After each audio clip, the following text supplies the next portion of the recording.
Hey, you know where you are? You're in the jungle, baby, and you're gonna laugh. Oh wow, that was that was way worse than what it was in my head. You know, sometimes you have like a thought and you're like, this is a good idea, and then you execute it and you realize it's not a good idea. I'm gonna apologize for that one, guys, because my name is certainly not Axl Rose. However, my name is Corey, better known as the C-Man, and I want to welcome you to another edition of the C-Man's Cinema Sit-Down. That's right, folks. You know the deal. Pull up that chair, take a seat, and you know what? Why don't you strap in, because we are about to go on a bumpy safari ride. That's right, we're talking Jumanji, Welcome to the Jungle. And I'm going to say bumpy because this movie is a mixed bag. Coming right out of the theater, I really enjoyed it. It's a lot of fun. You're going to laugh. You're going to enjoy the action in it. But as I came home, and even this morning, thinking more about it, they missed on a bunch of things in this movie. This movie could have been a really, really awesome addition to the Jumanji world. And instead, it's a decent addition. So you know me, I like to start with the bad and end with the good. So let's jump right into the bad. And the biggest problem I have with this movie is the Jumanji feel of it. They do a really good job of setting this up to be a direct sequel, right? It takes place in it starts in 1996, a year after the original movie's debut. And a father finds the original board game. And we all know at the end of Jumanji, Alan Parrish throws it into a river and it floats away. And, this father stumbles across the actual board game. He brings it home, gives it to his son, and his son is a video game kid. He's like, I don't need a board game. So that night, as he's sleeping, the game, you hear the drums, dum, dum, dum, dum, dum, right? The classic Jumanji drums. They're all over this movie, and that's a great element.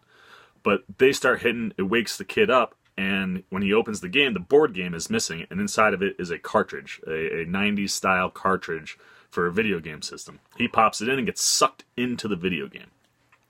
Fast forward all the way to present day, and 4 high school students who get detention end up stumbling across the video game system in the basement of the school.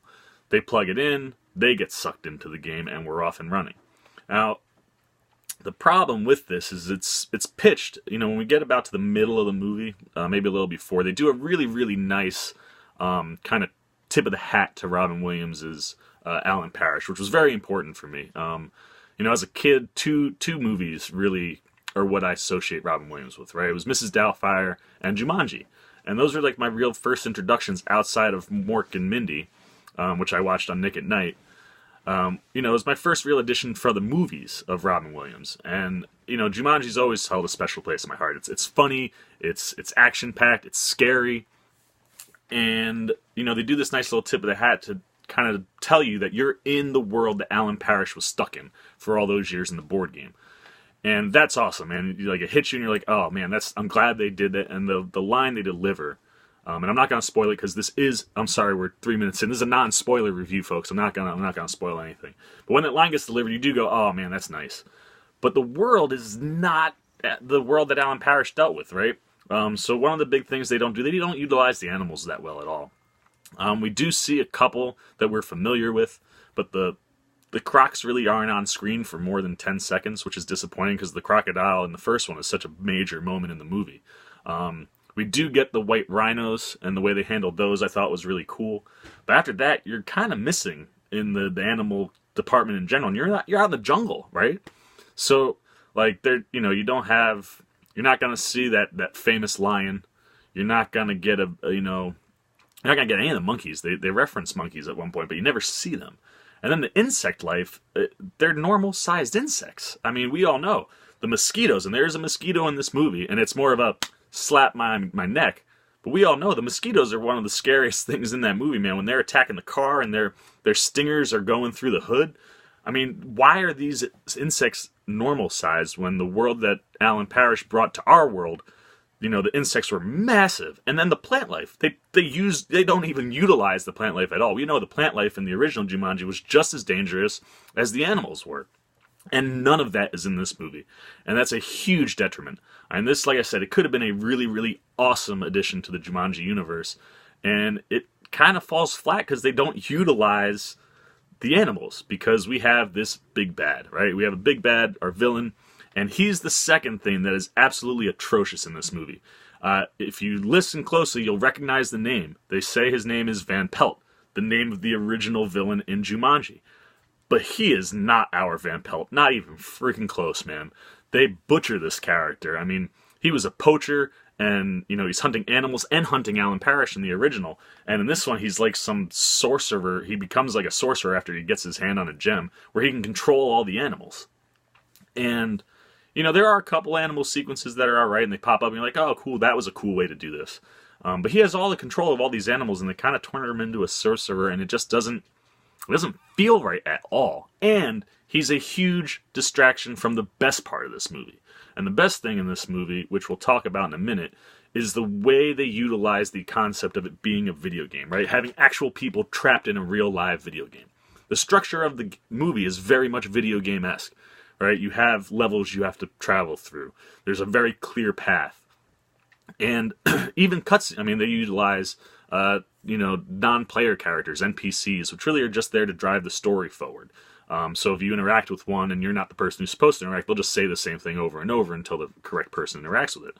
And even cutscenes, they do a cutscene at one point, and our characters are like, "Whoa, what's going on? Like, where are we? Why can't I see anything but like this?" And Spencer, who is the lead, played by Dwayne "The Rock" Johnson, like, he's the video game nerd, and he says, like, "Oh, I think this is a cutscene. We're gonna learn about the story and what we're supposed to do."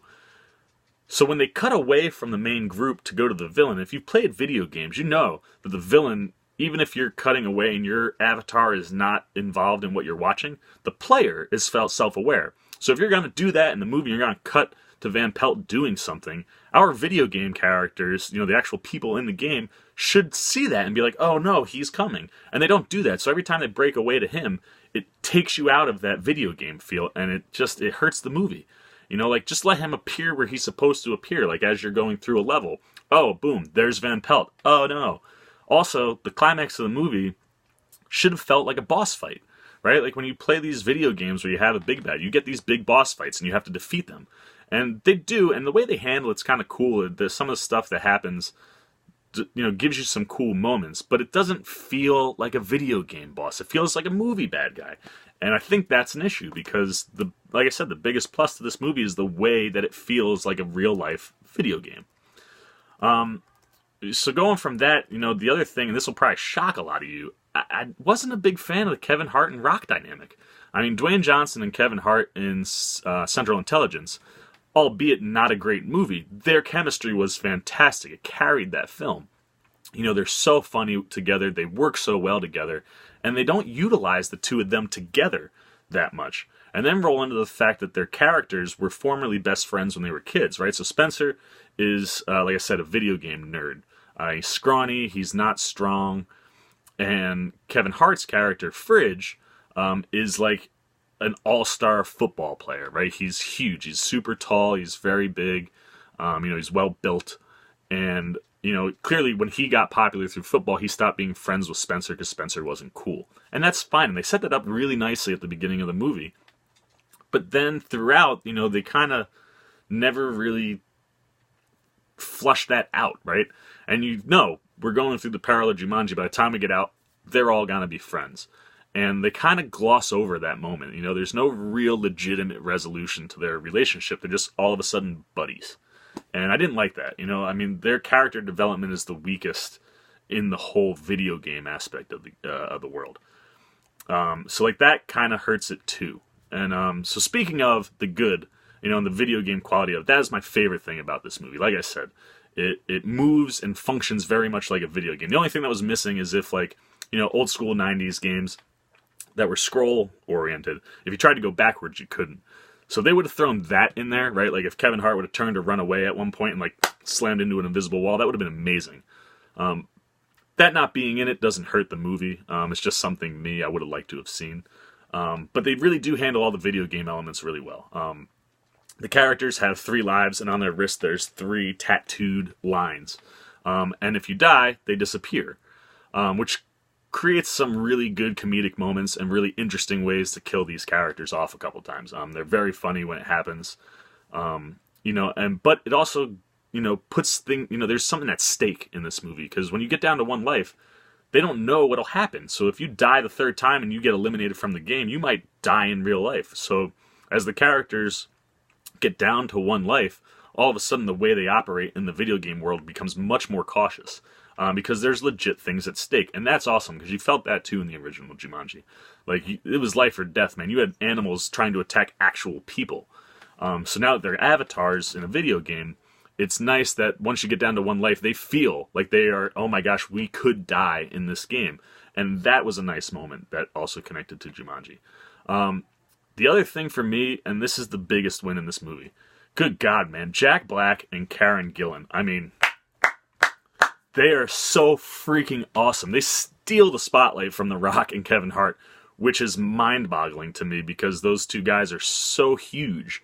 But they steal the movie, right? Like, Jack Black has the best comedic moments. He plays Martha, who is the, stereotypical, attractive high school student. And I swear to you, Jack Black was born to play a teenage girl. He does the role so well. There's so many funny moments as he kind of adapts to his body and figures out what's going on. Warning, if you're bringing little kids to this movie, and there were a bunch of little kids in the theater that I was in, there's some serious adult humor in the movie. Jack Black has 2 or 3 direct penis jokes, which work because he's a girl and she doesn't have a penis. So that's something that's kind of funny. But if you're pitching this as a family movie, which the original Jumanji was, even though it was scary, it's not PG-13 just for the action violence. There's some language and there is some off-colored jokes that I laughed at because I'm an adult, but I would be weary if you have small children, which, could be a negative, I guess we could say. But that being said, Jack Black is absolutely hysterical. Watching him act like a self-absorbed teenage girl is hysterical. And Karen Gillan, she steals the best action sequences. Her hand-to-hand fights that she has 2 or 3 of them, are fantastic. And to steal that from The Rock is super impressive.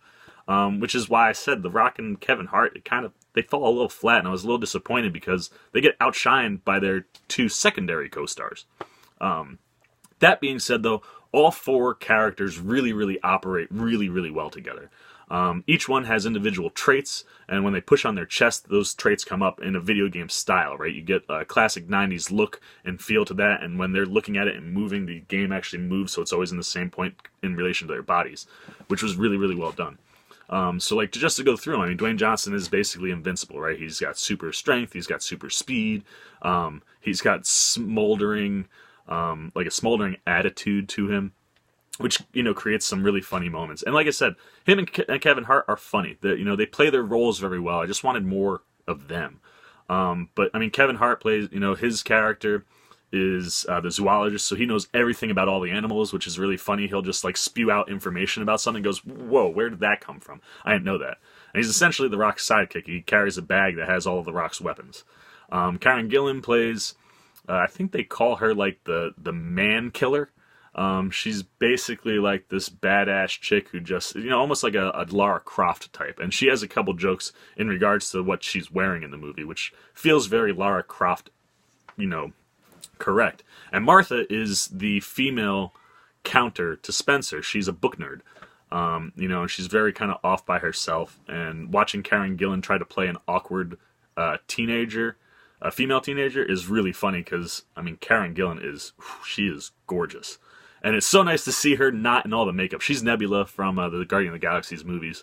So obviously, you don't even recognize her as a person because she looks so drastically different. So see her not have to be in all that makeup and stuff was really nice.